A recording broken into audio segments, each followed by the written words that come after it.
हम सब ने वो दौर महसूस किया है ना? जब लगता है कि हम एक दलदल में फंस गए हैं।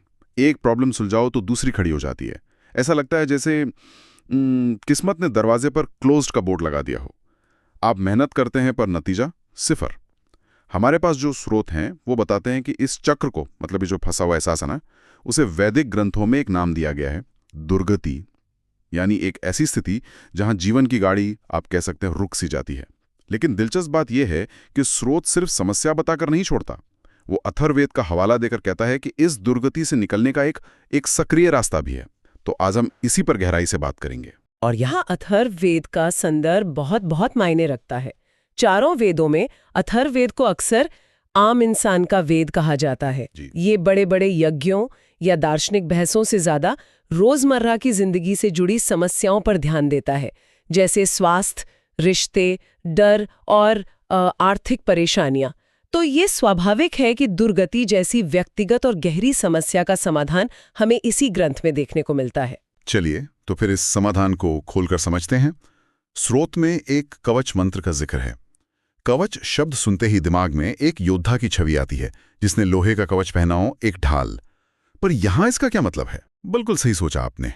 इसका मतलब ढाली है, पर लोहे की नहीं। स्रोत इस बात पे बहुत जोर देता है कि ये एक आध्यात्मिक, या कहें तो एक ऊर्जावान ढाल है। स्रोत के शब्द हैं कि ये मंत्र नकारात्मक ऊर्जा, बाधाओं और अनहोनी से रक्षा करता है। यहां ध्यान देने वाली बात रक्षा शब्द पर है।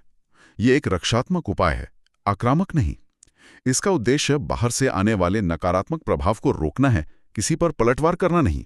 यहीं पर एक बहुत दिलचस्प बात कही गई है जो इस विचार को और गहरा बनाती है। स्रोत कहता है, जहां ये मंत्र जपा जाता है वहां एक अदृश्य ढाल बन जाती है जिसे वेद ऊर्जा कवच कहते हैं। एक मिनट, ऊर्जा कवच या एनर्जी शील्ड? ये सुनने में तो बहुत आधुनिक, लगभग साइंस फिक्शन जैसा लगता है। क्या स्रोत ये बताता है कि हजारों साल पहले लोग इसे किस तरह समझते थे? ये बहुत अच्छा सवाल है, क्योंकि ये हमें रटने से हटाकर समझने की ओर ले जाता है। स्रोत के मुताबिक ये कोई जादुई शक्ति नहीं है। ये तो ध्वनि के कंपन के सिद्धांत पर आधारित है। इसे ऐसे समझिए, हम जानते हैं कि कुछ खास फ्रीक्वेंसी पर आवाज कांच को तोड़ सकती है। ये ध्वनि का एक भौतिक प्रभाव है। इसी तरह वैदिक मान्यता के अनुसार हर शब्द, हर मंत्र की अपनी एक विशिष्ट कंपन होती है, एक फ्रीक्वेंसी होती है। अच्छा, तो ये एक तरह से ये साउंड वाइब्रेशन की बात हो रही है। बिल्कुल।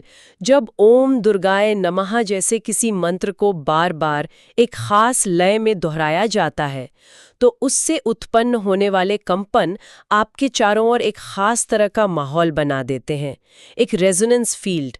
स्रोत का तर्क ये है कि इस सकारात्मक कंपन वाले माहौल में नकारात्मक विचार या बाहरी ऊर्जा टिक नहीं पाती। ठीक वैसे ही जैसे एक शांत और सुखद संगीत वाले कमरे में शोरगुल असहज लगता है। यही माहौल, यही अदृश्य क्षेत्र ही ऊर्जा कवच है। तो ये कोई रहस्यमयी चीज नहीं, बल्कि ध्वनि के प्रभाव की एक गहरी समझ है। ये अदृश्य ढाल का विचार बहुत शक्तिशाली है, और स्रोत में शायद उस विशिष्ट ध्वनि का भी जिक्र है जिससे ये ढाल बनती है ना? वो मंत्र है ओम दुर्गाय नमः। ये तो बहुत ही जाना पहचाना मंत्र है। हाँ, और इसकी बनावट ही इसका उद्देश्य साफ कर देती है। दुर्गा शब्द की जड़ें ही दुर्ग शब्द से जुड़ी हैं, जिसका मतलब होता है किला या कोई ऐसी जगह जिसे पार करना मुश्किल हो। तो माँ दुर्गा वो शक्ति हैं जो दुर्गति यानी मुश्किलों को दूर करती हैं, जो दुर्गम बाधाओं से पार ले जाती हैं। और नमः का अर्थ है नमन करना, उस शक्ति के आगे झुकना। तो ये मंत्र सीधे सीधे उस शक्ति को आवाज देता है जो बाधाओं को काटने के लिए जानी जाती है। लेकिन कई लोग ये तर्क दे सकते हैं कि ये सिर्फ एक मनोवैज्ञानिक प्रभाव है, एक तरह का प्लेसीबो, कि अगर आप ये मानने लगें कि आप सुरक्षित हैं तो आपका आत्मविश्वास बढ़ जाता है और फिर आप बेहतर फैसले लेते हैं और सफल होते हैं। क्या स्रोत इस नजरिए को, मतलब इसे पूरी तरह खारिज करता है, या इसमें भी कोई सच्चाई है? यह एक बेहतरीन नुक्ता है, और स्रोत इसे खारिज नहीं करता, बल्कि उसे अपनी प्रणाली का एक हिस्सा मानता है। यहीं पर इस कवच का दूसरा और शायद ज्यादा जरूरी पहलू सामने आता है। स्रोत सिर्फ बाहरी ऊर्जा कवच की बात नहीं करता, वो एक और बात कहता है जो बहुत महत्वपूर्ण है। ये मंत्र मन को स्थिर करता है। अरे वाह, तो ये सिर्फ बाहरी कवच नहीं है, हाँ, ये अंदर से भी काम करता है। ये तो पूरी तरह से गेम चेंजर है। पर ये दोनों काम कैसे करते हैं? क्या ये एक ही सिक्के के दो पहलू हैं? बिल्कुल। आप इसे ऐसे समझे कि सुरक्षा के दो स्तर हैं। बाहरी ऊर्जा कवच आपको दुनिया की नकारात्मकता से बचाता है, लेकिन असली लड़ाई तो कई बार हमारे अंदर ही चल रही होती है। डर, चिंता, आत्मसंदेह, ये वो दुश्मन हैं जो अंदर से हमें खोखला करते हैं। यहीं पर मंत्र का दूसरा काम शुरू होता है। जब आप किसी मंत्र का लयबद्ध तरीके से जाप करते हैं, तो ये आपकी सांसों को नियंत्रित करता है, आपके भागते हुए विचारों को एक केंद्र देता है। ये मन की झील में जैसे कोई कंकड़ फेंक रहा हो, तो उन कंकड़ों को रोककर पानी को शांत करने जैसा है। ये बहुत दिलचस्प है। तो क्या इसका मतलब ये है कि अगर हमारा मन शांत है तो हम उन मौकों को देख पाते हैं जिन्हें हम घबराहट में नजरअंदाज कर देते हैं? क्या ये कवच सिर्फ नकारात्मकता को रोकता ही नहीं, बल्कि हमें सही रास्ते भी दिखाता है? आपने बिल्कुल सही पकड़ा। जब मन शांत और स्थिर होता है, तो हमारी निर्णय लेने की क्षमता वो बहुत बढ़ जाती है। हम स्थिति को ज्यादा स्पष्ट रूप से देख पाते हैं। जहां पहले सिर्फ दीवार दिख रही थी, अब शायद एक छोटा सा दरवाजा भी दिखने लगता है। तो एक तरफ बाहरी कवच आपको ठोकरें खाने से बचाता है, और दूसरी तरफ आंतरिक स्थिरता आपको सही रास्ते पर चलने की बुद्धि देती है। स्रोत के अनुसार ये दोनों मिलकर एक संपूर्ण सुरक्षा चक्र बनाते हैं।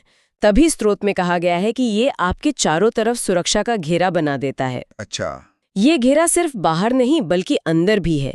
ये एक शानदार फीडबैक लूप है। शांत मन कवच को मजबूत करता है, और मजबूत कवच मन को शांत रखता है। तो अगर हम इन सभी टुकड़ों को एक साथ जोड़कर देखें, तो स्रोत हमें क्या बताने की कोशिश कर रहा है? ये सिर्फ एक मंत्र जपने के बारे में है, या इसके पीछे कोई बड़ा जीवन दर्शन है? इसके पीछे एक बहुत बड़ा दर्शन है, जो निष्क्रियता से सक्रियता की ओर ले जाता है। अक्सर जब जीवन में दुर्गति आती है, तो हम खुद को असहाय या किस्मत का मारा हुआ महसूस करते हैं। हम सोचते हैं कि सब कुछ हमारे नियंत्रण से बाहर है। लेकिन इस दस्तावेज का केंद्रीय विचार यह है कि आप अपनी सुरक्षा और अपनी किस्मत में एक सक्रिय भूमिका निभा सकते हैं। मतलब ये सिर्फ किसी बाहरी शक्ति को बुलाने के बारे में नहीं है, बल्कि ये हमारे अंदर की किसी शक्ति को जगाने का तरीका है। बिल्कुल। ये स्रोत आपको एक उपकरण, एक टूल दे रहा है। ये कह रहा है कि जब आप बाधाओं से घिर जाएं, तो हाथ पर हाथ धरकर बैठने की जरूरत नहीं है। आप इस ध्वनि, इस कंपन का इस्तेमाल करके अपने माहौल को, अपनी मानसिक स्थिति को बदल सकते हैं। ये आपको असहाय महसूस करने के बजाय ये विश्वास दिलाता है कि आपके पास अपनी स्थिति को प्रभावित करने की शक्ति है। ये सिर्फ एक मंत्र नहीं, बल्कि अपनी आंतरिक शक्ति को पहचानने और उसे इस्तेमाल करने का एक व्यवहारिक तरीका है। ये आपको अपनी कहानी का शिकार नहीं, बल्कि नायक बनाता है। तो आज हमने दुर्गति की वैदिक अवधारणा को समझा, यानी जीवन का वो ठहराव जब लगता है कि हम एक दलदल में फंस गए हैं। और हमने स्रोत के जरिए अथर्ववेद में दिए गए कवच मंत्र ओम दुर्गाय नमः के पीछे के विज्ञान और दर्शन को गहराई से जाना। हमने ये भी देखा कि कैसे ये सिर्फ एक साधारण मंत्र नहीं है। स्रोत के अनुसार ये एक ऊर्जा कवच बनाकर बाहरी सुरक्षा देता है, और साथ ही मन को स्थिर करके आंतरिक शक्ति भी प्रदान करता है। ये दोनों मिलकर एक संपूर्ण सुरक्षा का घेरा बनाते हैं। हाँ, और अगर हम स्रोत के मुख्य संदेश को एक लाइन में समेटें, तो वो ये है कि ध्वनि, शब्द और इरादे में एक वास्तविक शक्ति होती है, और इस शक्ति का उपयोग करके कोई भी व्यक्ति अपने चारों ओर एक सकारात्मक और सुरक्षात्मक माहौल बना सकता है, जो जीवन की बाधाओं को पार करने में मददगार साबित हो सकता है। ये एक बहुत ही सशक्त करने वाला विचार है। ये पूरी चर्चा एक बहुत ही विचारणीय प्रश्न को जन्म देती है। ये स्रोत पूरी तरह से सुरक्षा के लिए एक कवच, यानी एक रक्षात्मक उपाय पर केंद्रित है। यह हमें सोचने पर मजबूर करता है कि चुनौतियों का सामना करने के लिए हमारे पास हमेशा दो विकल्प होते हैं, ढाल या तलवार। एक ढाल और एक तलवार के बीच का चुनाव बाधाओं और संघर्षों के प्रति हमारे गहरे दृष्टिकोण के बारे में क्या बताता है? क्या हमेशा खुद का बचाव करना ही सबसे अच्छा रास्ता है, या कभी-कभी ढाल को नीचे रखकर आक्रामक होकर उस बाधा को तोड़ना भी जरूरी हो जाता है? ये एक ऐसा सवाल है जो हमें ये सोचने पर मजबूर करता है कि हम अपनी लड़ाइयां कैसे लड़ते हैं।